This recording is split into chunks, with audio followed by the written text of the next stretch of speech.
are you?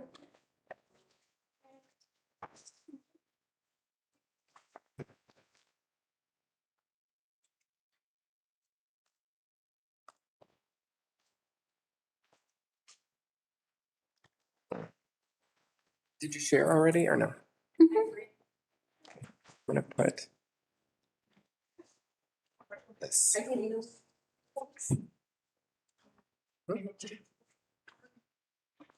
Look away here. There. That's what I was trying to do.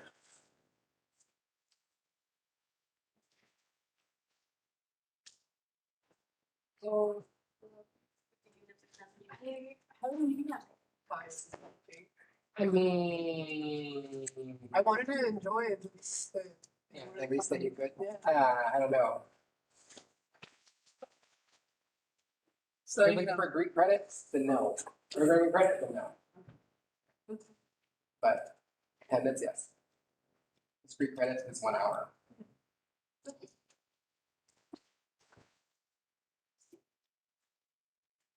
Like, I really want this food. With the Puerto Rican. Really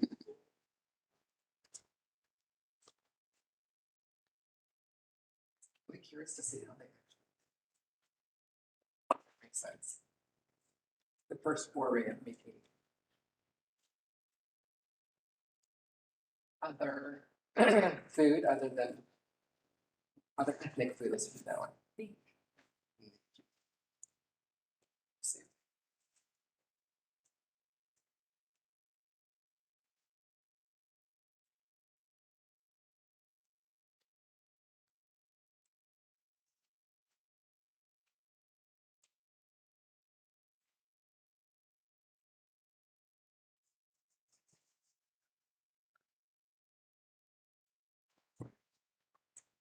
Then look at you. Wow. I don't even know. I don't even know. I don't even know. All right, friends, we're gonna go ahead and get started. It is directly at 4:30. My name is Dr. Nicholas Hudson, and I have the privilege of serving as the director of the Office of Student Orientation, Leadership, and Engagement. Hi, my name is Consuelo Guzman, and I am privileged to be working with the Office of Student Orientation, Leadership, and Engagement as Activities and Engagement Coordinator. And so we are excited to kick off the 2022-2023 Social Justice Leadership Series this year. This year, we are going to lean into who we are as individuals, as students, but also leaning into our identities as we go through. This is our one of the events here at Texas A&M International University, focusing on Hispanic identity as we celebrate Hispanic Heritage Month this time around. And so today's topic is the power of Latinx leadership, right? And it's based off of a book by Juana Bordas entitled The Power of Latino Leadership. And so we are trying to be a little bit more inclusive as this word Latinx comes more into the parlance of everyday life. So to move through the book here, again, really requires us a self-reflection on how to be better leaders. So what we're going to do today is kind of review these, brief overview of what are the 10 principles of leadership that allow us to define how to harness our identity as Hispanics or as Latinos in the workplace, in student organizations, wherever it may be, right? And most of us already do this. We just don't aware that we're doing it, right? I think that's super easy. So, I think it's over here. these are just lights. These are all lights. This room is all ran by that. So the 10 principles are personalismo, conciencia, destino, la cultura de colores, juntos adelante, si se puede gozar la vida y fe y esperanza. You're like, this means what? Huh? Right? You're going to learn a little bit more. And so Connie and I are going to switch on and off here a little bit. But the first part of this, and then we're going to talk to kind kind of going to lead us through kind of a little soliloquy as it relates to the story of who we have here. But part of our identity as Latinos, as Hispanics, is understanding where have we come from, right? And I think we often forget where we do come from. And want to kind of define this in our Latino legacy. Our Latino legacy defined it in 3 different distinct phases, right? So we have our indigenous roots. All of us that identify as Hispanic, Latino, which Latino goes from the United States all the way down to Argentina, includes Caribbean nations, right? And so when we talk about that, all of us have indigenous roots. And so, indigenous folk have been in the Americas for centuries and millennia close to. And when we look at this, all of that kind of pre-Columbian information is part of who we are. And until the conquistadors and colonization took place and took hold here in the Americas, we had very large roots in community orientation, right? Fast forward into the second phase where we talk about, which was, once colonization took place and Christianity was spread and all the diseases were spread to all of the indigenous people and all of the pre-Columbian culture was kind of decimated by Spaniards, a new kind of world order started here in the Americas, and specifically in Latin America. And that new world order kind of existed until additional, more white folk took advantage of indigenous and other Latinos in America. Really, we talk about annexation, right? Territory annexation, right? The Treaty of Guadalupe Hidalgo that took place in the 1800s that really gave the United States pretty much a third of Mexico, right? And it wasn't even that they gave it to them, like the United States took it from them. And I think when we really talk about this, that this idea and history of who we are as an individual is grounded in this identity that we forget, even here on the border, right? In the borderlands, we forget where we're from. And the border didn't cross us, or we didn't cross the border crossed us, right? And I think that's the important aspect when we talk about this here. And during this time, Latinos, Hispanics continue to experience a lot of discrimination, right? Land is taken directly from them. They may have been landowners, but because they were now Hispanics living in America, they no longer have the privileges that they had previously had prior to the annexation of Texas, California, Arizona, New Mexico, et cetera, et cetera. So we even look at Laredo. The wealthy landowners of Laredo are predominantly white families, right? That have now had a lot of mixed blood come in, but they're predominantly white.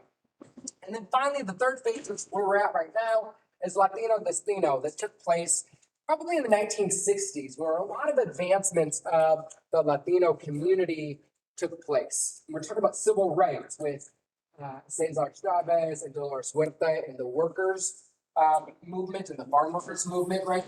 And this is a photo of Dolores Huerta here. You begin seeing an advancement of our culture, an explosion, really, right? When we talk about Latino or Hispanic culture, you see it on television and in food. The number one condiment, for example, in the United States is salsa. It is not ketchup. If you didn't know that, Latinos now make up the largest percentage in Texas of ethnic groups, including whites. If you did not know that, that happened in 2021, right? So Hispanic Latinos now comprise a majority, it's the largest minority in the United States. So this is really kind of centering where we start off our journey, understanding the power of who we are, understanding that we are individuals that have experienced colonization, whether you experienced it or not. You as a Latino, Latina, Hispanic are a student of racism, not a student, but a victim of racism. may not have been here in Laredo, but you're people that identify as Hispanic, Latino, have experienced nativism, have experienced linguicism, where you were told you could not speak Spanish for fear of being hit in school, etc. Things of that nature. So that centers where we're at.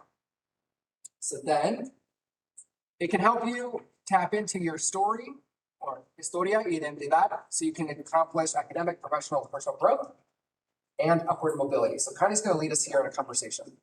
So yes, an example what Dr. Hudson has spoken to us about is how is it that we as the Latinx community can really excel over these obstacles that are put our way, right? So for example, using Dr. Ellen Ochoa as an example, she is the first Hispanic woman to go to space about the Discovery space shuttle. She is also the first Hispanic female director of the Johnson Space Center.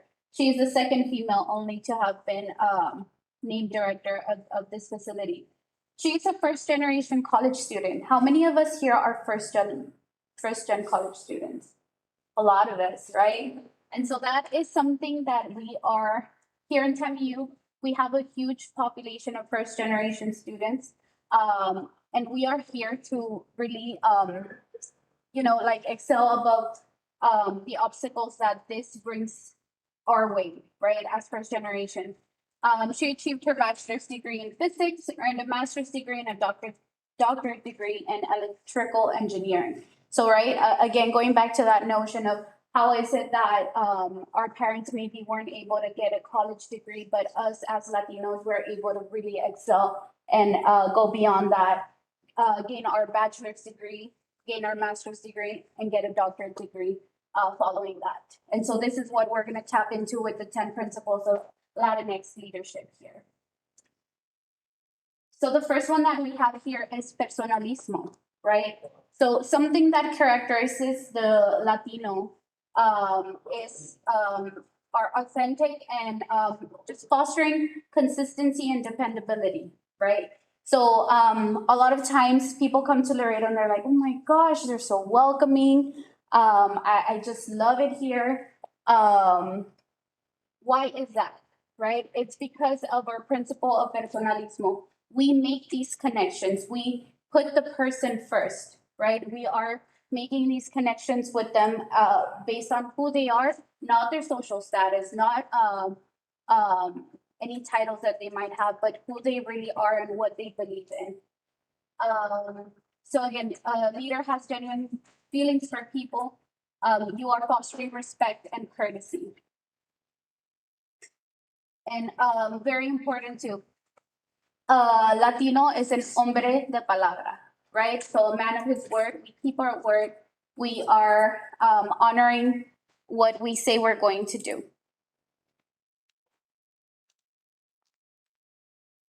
So when we talk about these this concept of the essence of personalismo, this concept of authenticity, relationships, really what we're looking at are 4 qualities that you can begin to exemplify that you're already doing that will benefit you in the workplace, in school, in your student organizations, right? So you probably, when you reflect back, were like, I had no clue that this was an asset, right?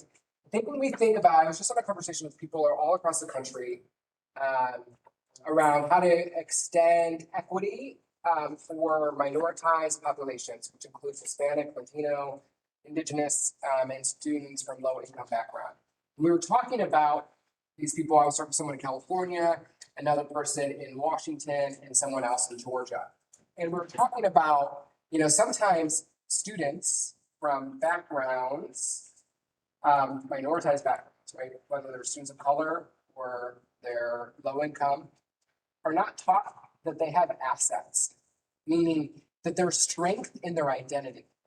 Oftentimes, in other communities, they're told that, well, you need to assimilate or join the major culture and get rid of your own culture. But what we're saying is there's a lot of culture here that we have. So part of this is this concept of respect, right? It's a regard for the individuals that do come into our life. right? We also lean into and share each other's story, personal experiences. We really get to enjoy who each other are. And it's our way of making connection and building those personal relationships with other people, right? So this idea and concept of conexión. We have an easy ability to connect with others. And then finally, it's building this cultural bond with each other when we use our word, right? We try to be consistent with each other throughout it. This ultimately, this concept of personalismo will then promote confianza in you as a leader. So if you keep your word, if you show respect, if you lean into your history and you develop a familial connection, people will trust in you as the leader, right? And most of the stuff we're doing already, but it's very big in this, and it's laying the groundwork for really authentic relationships that exists.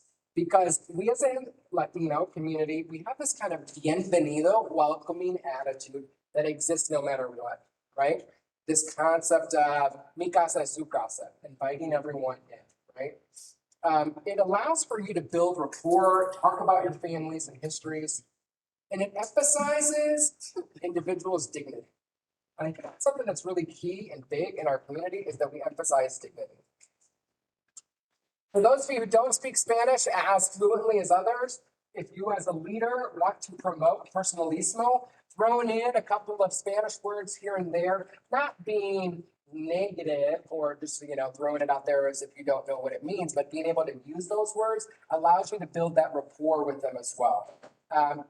But you have to not just use it in a stereotypical way, you need to do it in a way that promotes cultural values and tendencies, right? So you can't just throw it out there and be very gringo with it. You have to be able to lean into it a little bit. So that's the first one. Connie's going to start us off here talking about conciencia. So conciencia, it entails knowing yourself, right? Going back and really analyzing your strengths, your weaknesses. And not just that, but really making that change, right? Where you see it fit, where you see that you can grow. Again, the leader's personal clarity fosters congruence. And so going back to what we've been saying about learning about your culture, your identity, your roots, knowing that you have these strengths, it's going back to conciencia, right? Because a lot of times we don't know that these weaknesses that at some point we might have thought, I have these weaknesses in me as a Hispanic woman, as a Hispanic leader, yet they can be strengths. I've had people come up to me and tell me, you know what, I don't want to take on these leadership position because I'm a woman, and as a woman, I have a lot of feelings, and I feel like this is going to be hindering my ability to supervise others. So like, no, use that to your advantage. It's something that we need right now. And you need to be able to be conscious about that strength that you have as a woman, right? And being able to connect with other people, not seeing that as a weakness, but rather as a strength. So this is that value of conciencia. And Dr. Hudson right now is going to be able to tell us how to integrate that. Yeah, so part of this is accepting who we are, right? We integrate our culture into everything that we do. And that's really this initial concept. So how do we do that? Well, one, we have to explore our own culture, strengths, and assets that we have. So sometimes I think we as students or Laredoans just come to be like, I accept where we live and it's kind of crappy, right? But go elsewhere in college and you realize that you all have so many assets at your fingertips here, what makes TAMU and Laredo so unique. If you were to go to other universities, the amount of resources and assets that you have are limited comparatively to what we have here. The next thing is that that way you can gain this conciencia is learning about current issues affecting Latinas, as well as the political and social change strategies. I see a lot of Greeks in the room today, and a lot of Greeks in this room come from organizations that really focus in on social movements, right? And really empowerment, women's empowerment, male empowerment, really changing the status quo. And when I talk about this, y'all need to learn what are the issues affecting Latinas and Latinos. If you are not registered to vote at this very day, y'all need to be getting yourself registered to vote. That's the only way you're able to make the changes if you're eligible to register to vote. Leadership, this concept of conciencia, leadership is a service to the community. I see sometimes students here at TAMU want to be in leadership positions because it's going to benefit their career, benefit them or whatever. They get some sort of power dynamic out of it. Who knows? I'm like, really? Why are you wanting to do this? Because Latinos, in this research that's done, Latinos across, not just Mexicans, but Cubans, Puerto Ricans, we're going to take a break here in a bit to get some Puerto Rican food, right? Like, we're talking Latinos across the board, really value this leadership as a service to community. How are we as a community, as Latinos here in Laredo, how are we going against this narrative, right? When I think back to the water boil notice, I think sometimes we were not exhibiting great leadership as a service to the community. It was all man for themselves, right? People getting all that water, right, for themselves and their own family, not for the community, not for their neighbors. But we did see others in our community check on their neighbors, making sure that they had what they needed. Building support networks, and then the one I really love, and I know we do this extremely well here in TAMU and Laredo, is connecting with and listening to and hearing the stories of our elder leaders, showing respect to those that came before us. So destino, right? As Latinos, we always think that things happen for a reason, right? That we have our paths set up for us. And so that is in itself one of these principles, one of these strengths that we have as leaders here in our community. So we don't think of destino as fatalism. On the contrary, we see this as something that we think to ourselves, you know what, maybe things aren't going the way they are supposed to go right now, but at the end of the day, I am going to be okay because it is my destiny to succeed as a leader, right? And so regardless of what happens to you, what your story is, at the end of the day, you are going to succeed. And that is what makes a Latino powerful, right? Believing that at the end of the day, you are going to overcome any challenges that come your way. And so Dr. Hudson is gonna lead us into how to tap into this. One thing I love about this concept here of destino is that we as Latinos, for the most part, holistically, when we look across the entire Latino community, we operate from the we culture, unlike the Anglos in the United States and other locations that operate from a me or I culture, right? How can I benefit myself? And it's really this shifting of the narrative from meritocracy, like I'm going to pull myself up from my bootstraps, versus, which is the American dream, right? Like everyone can succeed in America, right? But in the we culture, it requires us to we can succeed, but we do rely on each other, right? So anyway, so how do we do this? Here. So the way we do this is we focus in, the way to get in touch with our destino is looking at las raíces, our family history and traditions. We have to lean into who we are, understanding where we come from. If you yourself do not know your own immigration story or your own family's history, right? So myself, I'm the son of an undocumented Mexican immigrant and a white woman, right? My father, so I've done the little genetics test. I can find exactly where my father's family is from and where they are from, right? So we know exactly where it is. Second way to look into our destino is looking at and tapping into our heart's desire or passion. If you're not passionate about something, woo, right? That's how you follow your destiny, right? What are you passionate about? As leaders, if you do not know what you want to do, you're going to have a hard time getting followers, right? Think about it from a leadership perspective. Do we just follow great people or people that are passionate about causes? The next way to get in touch with it is your Destino knapsack. In your knapsack are the special skills and talents that you bring with you because you are a Latina or a Latino, right? There's this concept of community cultural wealth, right? You're bilingual, maybe trilingual, right? You have aspirational capital. You have other funds of knowledge that are inherent in who you are, cultural capital, social capital that has been around with you there, right? The next thing that you can do is open the door when the opportunity knocks, right? So when your Destino calls you, you don't be like, no, I don't want to right now. Like you would willingly accept it. I think that's part of it. And the last way that you can look at your Destino and apply it in your leadership capacity is that you honor your own vision.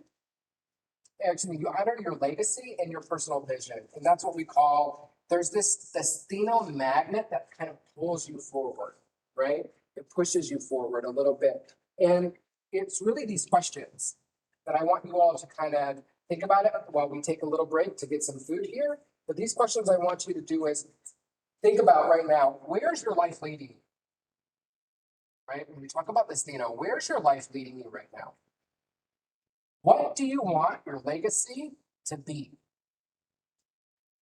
That then leads us to why are you even in college? What do you want to do with that degree afterwards? What will that destiny or Destino be? We're going to take a 5-minute break here, get some food, and then we'll be able to come back, okay? Great. It's Taste of Puerto Rico. Next week, it's Taste of Cuba. So, Oh, there. You would? No, I wish I did. so I think today we have Right. arroz con pollo, Really? arroz con pollo, and plátanos.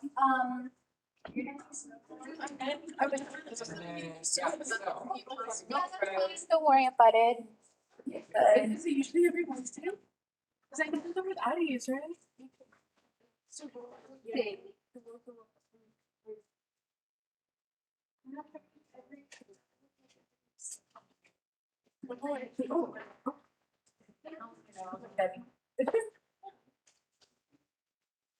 What?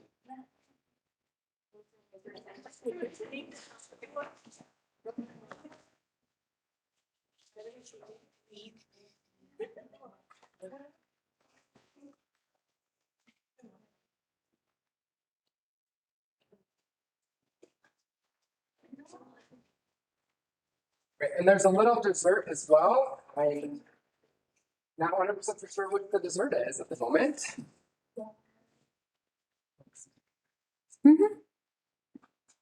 Where are we at? What slide? Because we're almost there.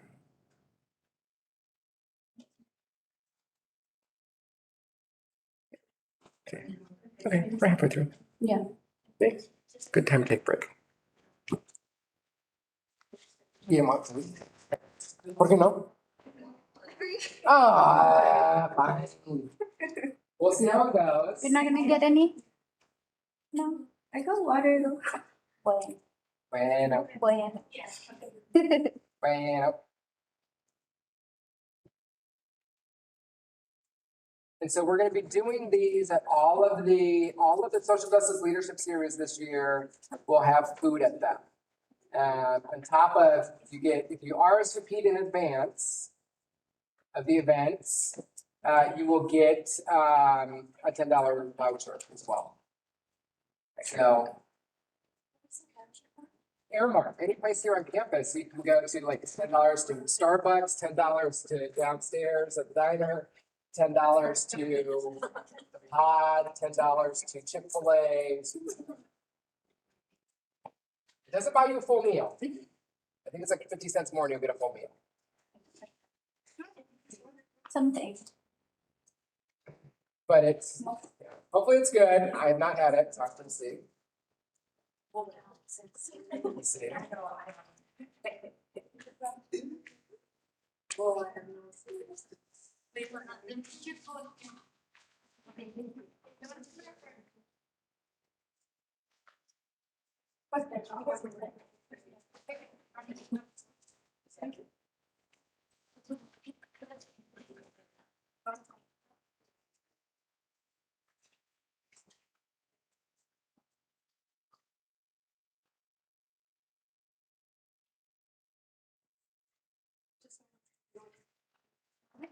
Right,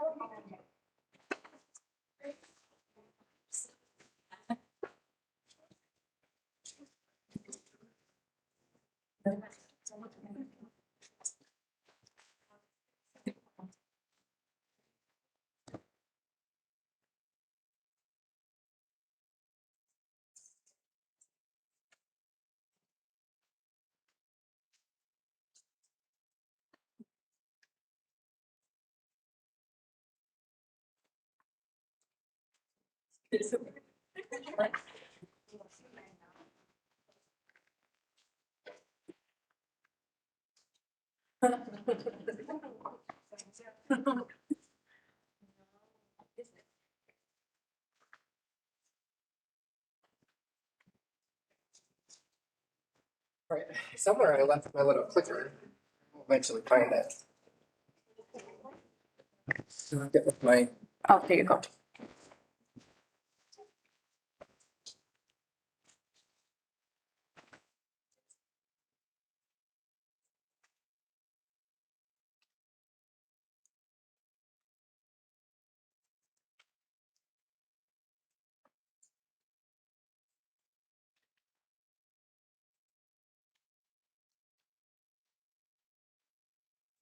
All right, we're gonna go ahead and get started here. Feel free to grab your food, etc. We'll go ahead and get started. We're starting off on the fourth principle now of Latino leadership, which is La Cultura. And Tanya will start us off here. Cultura. So yes, Latinos are a culture and ethnic group and not a race. And so we're gonna tap into the different, in the next principle, which is the colores, talk about the different races and different, I guess, ethnic groups that we have around Latinos. But here in La Cultura, we are very proud of our culture. And everywhere we go, we want to go and talk about if we're Mexican, Dia de los Muertos. You know that people like to learn about each other's cultures. And so this brings a humanistic orientation of people come first, right? So diversity and inclusion are cultural mainstays. And so again, this is all about sharing who we are as a collective group of people through La Cultura. And so we're gonna apply this. All right, so the 7 values that we have in our cultura are familia, right? So we value family, we value being nice or simpático, we value generosity and sharing, right? Like being service to others, right? We talk about being generous is kind of the glue that holds the we culture together. We value respect though, which is, cherishing family, showing gratitude, honoring cultural traditions. Honesto, which is being honest, right? And honest is the #1 ingredient to determine a leader's credibility, right? If you are dishonest, people will not believe you. I guess maybe 30 to 45% of the population will, but not everybody will. So, especially when we talk about this, you may get some people that will follow dishonest people because they're owning others, right? Like when you think about Trump owning the libs, right? That's his thought process, and that's why people like him. But that's not really who we are as a people. We talk about working hard, or trabajar, right? Hard work. We value hard work, right? We know, though, that even though we work hard, it doesn't always mean our lives would be easier, or our families' lives would be easier. We could work as hard as we could and still never end up being wealthy, right? And our final thing is this idea of service to others. We value service and helping others, right? Which is, even though it's kind of linked to generosity, there is this concept towards relationships, right? So you can be generous and not really develop a relationship with others, right? And families and relationships are kind of the nucleus that our Latino culture and leadership revolves around, right? So that's kind of what like we'll do it goes to. So then we go to our next principle, which is de colores, right? So we are made up of diverse backgrounds. We are connected to 26 different countries, right? So this makes our Latino fabric here. So for Latinos, we come in not just all different races, colors, ethnicities, but also different ages, right? So this is something that is very important also to our Latino culture. We are not just, we don't devalue people based on their age, right? We still hold very special our connections with our abuelitos, abuelitas, making sure that they are doing well. Making sure that we are learning from them as much as possible. I know that every time I go and I have dinner with my grandparents, I'm always asking, tell me a little bit more about how, about your story. How did you get here? How did you succeed beyond all odds, right? So going back to that conciencia of like learning from others and learning that there's a lot of different backgrounds and we can learn and adopt things from those as well, making our own identity based on that diversity that we find among others. But it can also be provided in not just in races, right? The different types of backgrounds that we have, the different ethnic groups that we have. We can apply it though in generations, right? And I think this is one of the better things that we can do, especially as student leaders here. How many of you are juniors or seniors? Ready to graduate sometime soon? Some of you have been here since I've been here. Diego, you've been here since I've been here. And so hopefully you're graduating sometime soon. And so it's now trying to pass on those intergenerational practices that exist. We're not just talking about intergenerational practices as it exists here, you know, within student organizations. We're actually talking about changing some of the practices that may be there. So, right, we all have mentors, but do we actually view mentors as allies, right? Sometimes we need to shift the concept that folks that are older than us are in positions of power, right? We can start using them to our own advantage. Because that allows us to then, secondly, cultivate circular relationships. Because you got something to teach other old people, right? And you have things to learn from them. If we just look at it as we often do, as its top-down approach, your lived experience is then invalidated, right? The people, your grandparents, people my age, which I'm old enough to not be some of your parents, like some of your dads, right? Like, I have things to learn from you all, right? And you have things to learn from me. It's a reciprocal relationship. How often in your own lives have you been like, this person only cares about their own thoughts? This older person doesn't want to hear my thoughts. Maybe that's even your mom and dad at home, right? Like, maybe your grandparents, right? But you have a lot to learn. And what we're saying here is, as Latinos and elsewhere outside of Laredo, this happens. This circular relationship happens because then it allows for meaningful participation. What do I mean by that? What do they mean by that? It means that you all are viewed as equals. Oftentimes, especially in the Latino community here in Laredo, I've noticed from folks around me, they often feel as if they have to wait their turn. You gotta wait your turn. So my own private life outside of here, I sit on a statewide board for a political party. So I govern a political party on a statewide level. And I often hear from other folks, young folks throughout the state, because I'm still in the young group, they tell me, we've often been told, I have to wait our turn. You have to wait your turn, you have to wait your turn, you have to wait your turn. And I don't believe that's the case. And other Latinos have not waited their turn because it's the youth, the Latino youth, who are the ones that have led the way for substantive changes for the Latino community here in the United States.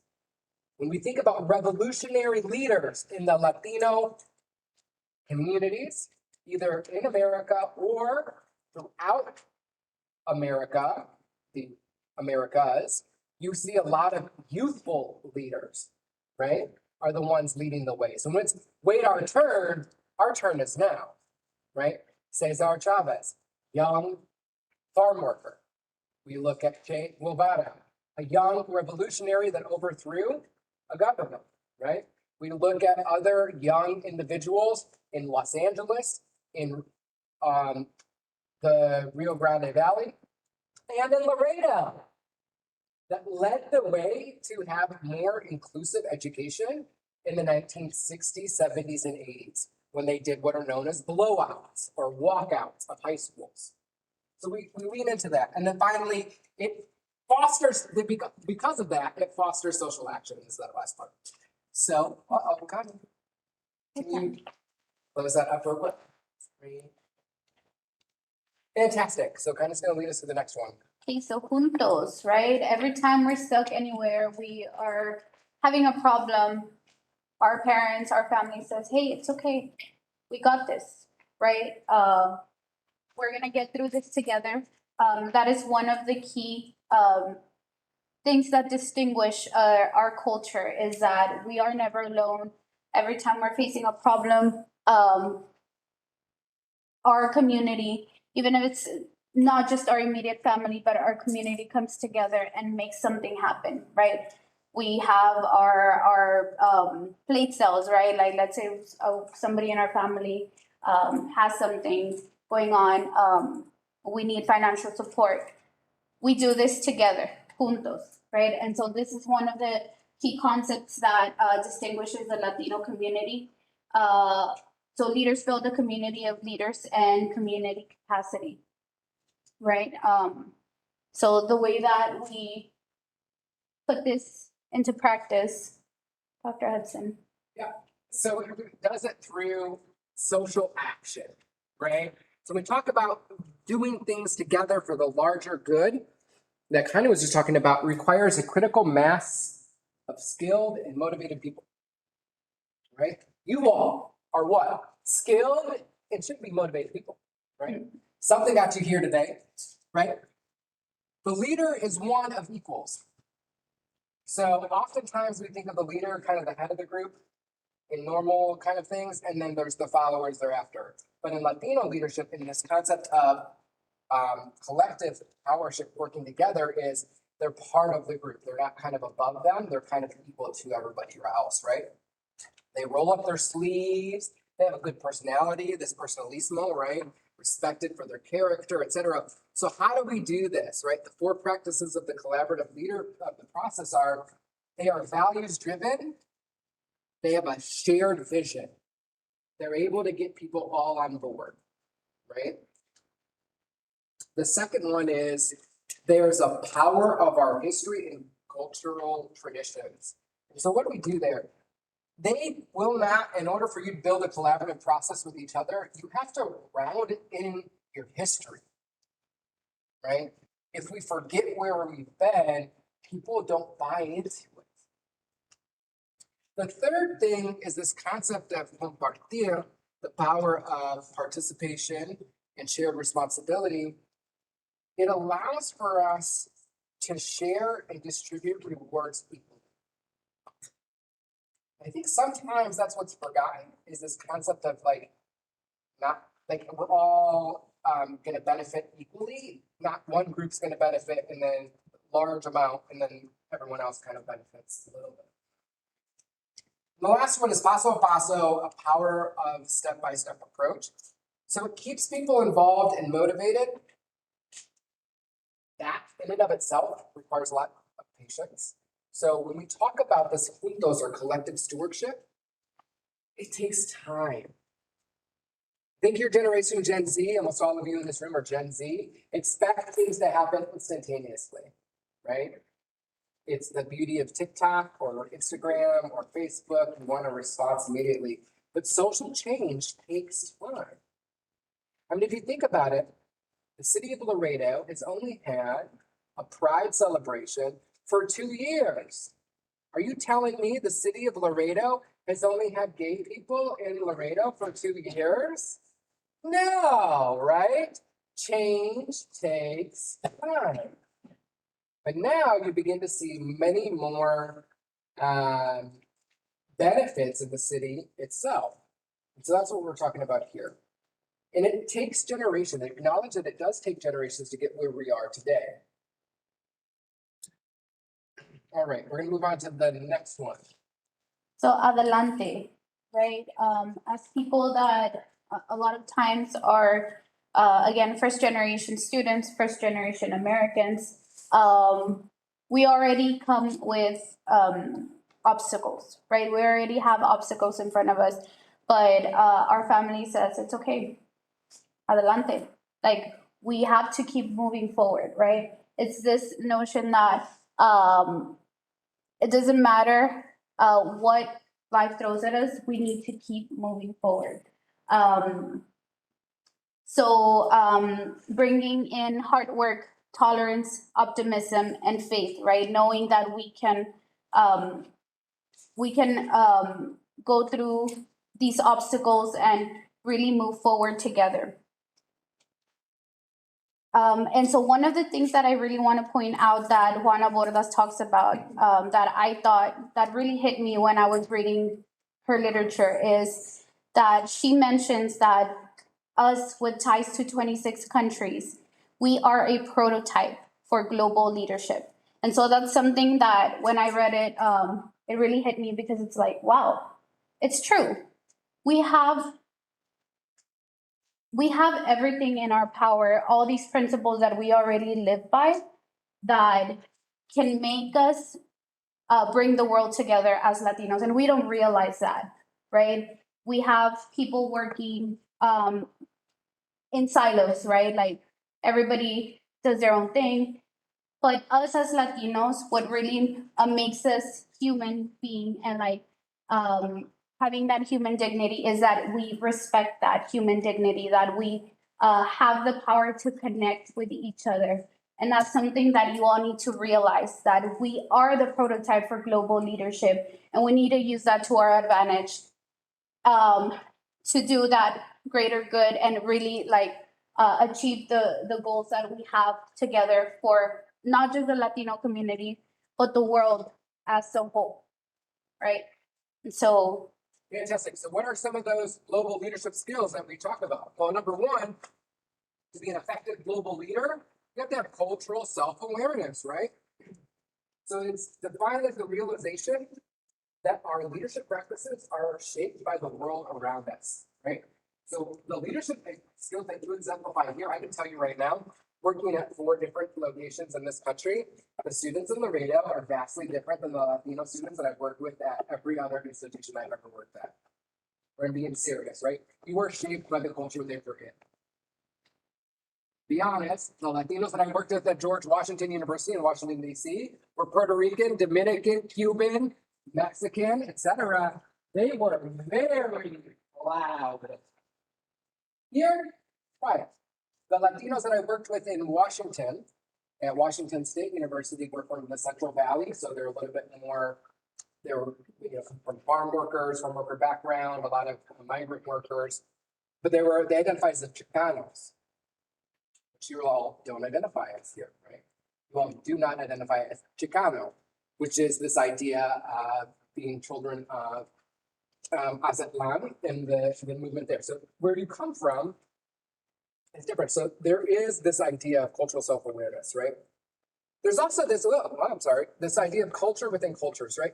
So you have the ability now with your identity and who you are to leave Laredo, go to, I don't know, Houston or Dallas or Chicago or New York, because you come from kind of 2 different cultures, to easily kind of fit in, right? Think about that as an asset, right? You may not necessarily know how to navigate discrimination or what it's like to feel racism, but you at least know how to navigate through different cultures, right? You also then have relationships first, and that's key in global context, where a lot of the global organizations that we work with require relationships to be strong before they'll even do business. Okay? It's changed. The next one is frame shift. When we change our perspectives, we also then are able to understand indirect communication, right? At home, some of y'all are super loud and use your hands, kind of like I do, like this all the time. Random people are like, well, who are you? You're Italian? I'm like, well, no, it's just how I've been taught. That's how they talk in Argentina. That's where I lived for a long time. But you have this ability to be comfortable with emotional expressive styles, right? When people give you expressiveness, you're able to be comfortable with it. With other like Anglos, they're not. And then you do set the tone for personal examples when you develop future leaders, right? And you inspire other folks. So let's move on to Si Se Puede. So si se puede, our economic discrepancies and social inequalities are what really drive our activist agenda, right?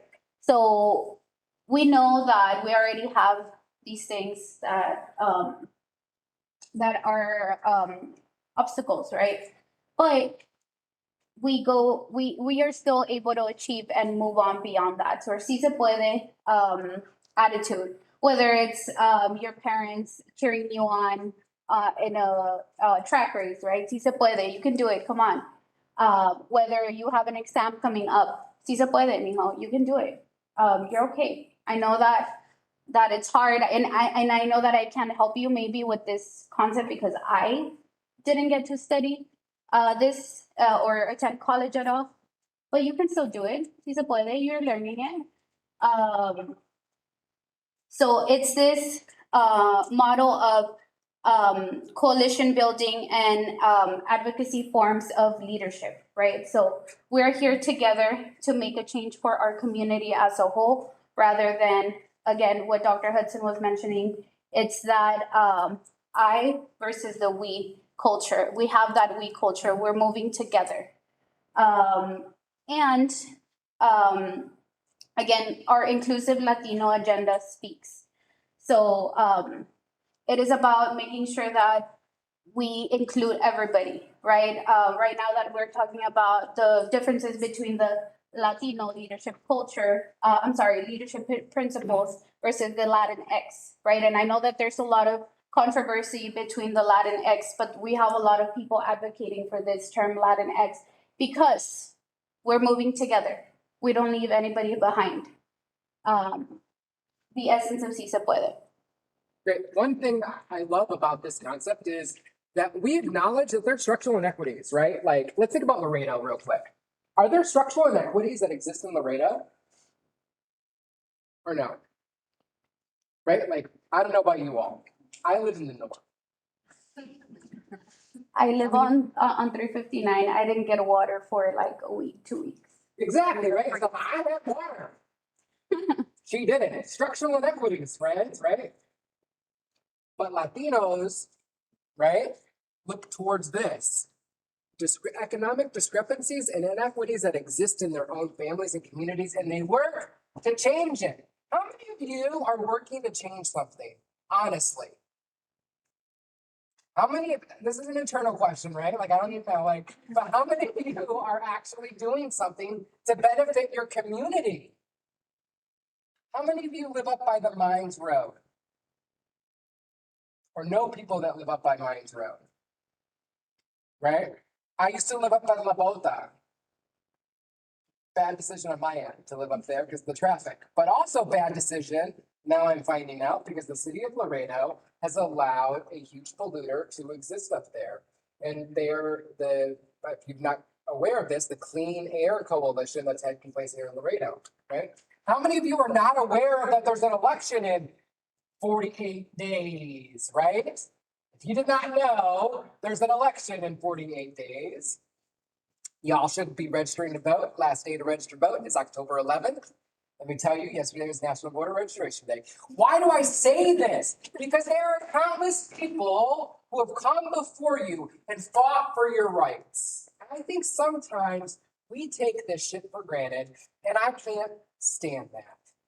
I mean that, right? There are people that have fought for you to be where you're at today. If you think 30, 40 years ago, there was an actual institution of higher education that had 8,000 Latinos in Laredo, people would laugh at you. It took, back then, Laredo State University, UISD, LISD, along with MALBEF, which is the Mexican American Legal Defense and Education Fund, to sue the state of Texas. They won. And they began investing more into the borderlands. People have fought for you all to have an educational right. What are you doing afterwards? And this concept of si se puede, you advocate. It requires determination. It does require commitment, but it also requires you to be utterly dependable and reliable. This concept of personalismo and conciencia are inner preparation, but the goal is to change something. And if you're not there yet, what's stopping you, right? What's stopping you? Because Latinos lead from the collective, they instill consistencia in comunidad and organizations, right? This concept of leadership of the many is super important. If you're just trying to better yourself or maybe your family, that's okay, but that's not leadership, right? That's just living life. But Latino leaders look at, how can I benefit my community? What needs to be done? Am I gonna vote for the same old damn politicians as always? Or am I gonna change the way Laredo thinks? Am I gonna allow compañeros to buy votes in Laredo? Or am I gonna allow and have people go out there and advocate? There are jobs. If you're looking for a job right now, I can point you in tons of different ways right now, paying $15, $20 an hour to go and assist on campaigns. It's an inclusive agenda. They build partnerships. They're not just doing this on their own. There's coalitions. And then there's also advancing the Latino agenda nationwide. Sorry, I got on a soapbox. I apologize. Because I go Santa La Vida, right? Like, I love life, right? Here we go. Yeah. Exactly. So gozar la vida. Again, we might not think of this as something that as one of our strengths, but this really defines us as Latinos. We love to celebrate anything and everything. You know, it's Friday. Let's celebrate that. I passed my test. Let's go have dinner, right? And this is a power in itself for the Latino leadership that we are able to celebrate each other. We are able to really bask in each other's accomplishments and know that we can rely on each other to work together and to really at the end of the day celebrate together everything that we do.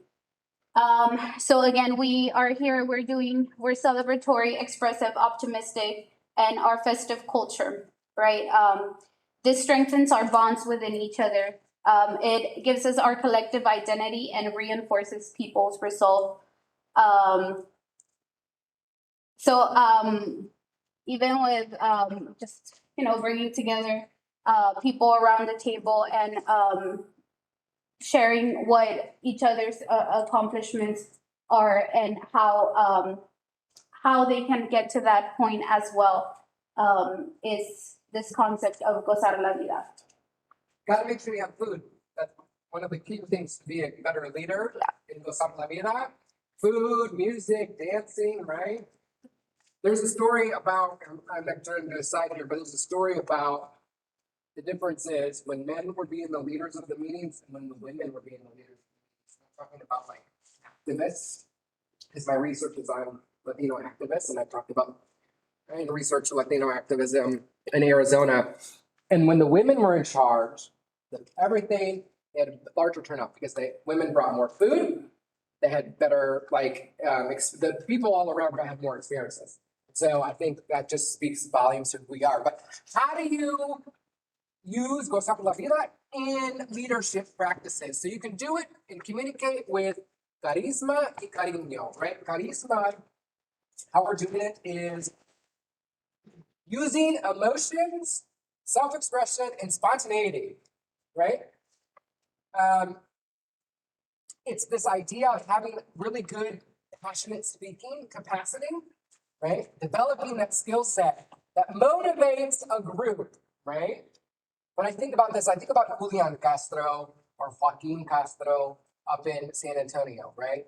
Their story is motivating to me, at least. But we also do it with cariño, right? Affection, personal connections, right? You have to achieve a balance because you have to have strategic thinking, problem solving, and ability to analyze information. The final one of the 10 principles of Latino leadership. Fe y esperanza. So we know a lot of us have religious backgrounds, right? And so this is where this really stems from. But regardless of what your religious beliefs are, we always believe that everything is going to be okay at the end of the day, right? And so that is something that our family gave us this sense of optimism, right? At the end of the day, we are going to achieve what we set ourselves and our minds to achieve. And not just that, but being grateful, right? It allows us to be generous and to give back. That sense of humility, right? All of these principles target that sense of humility that we have as Latinos.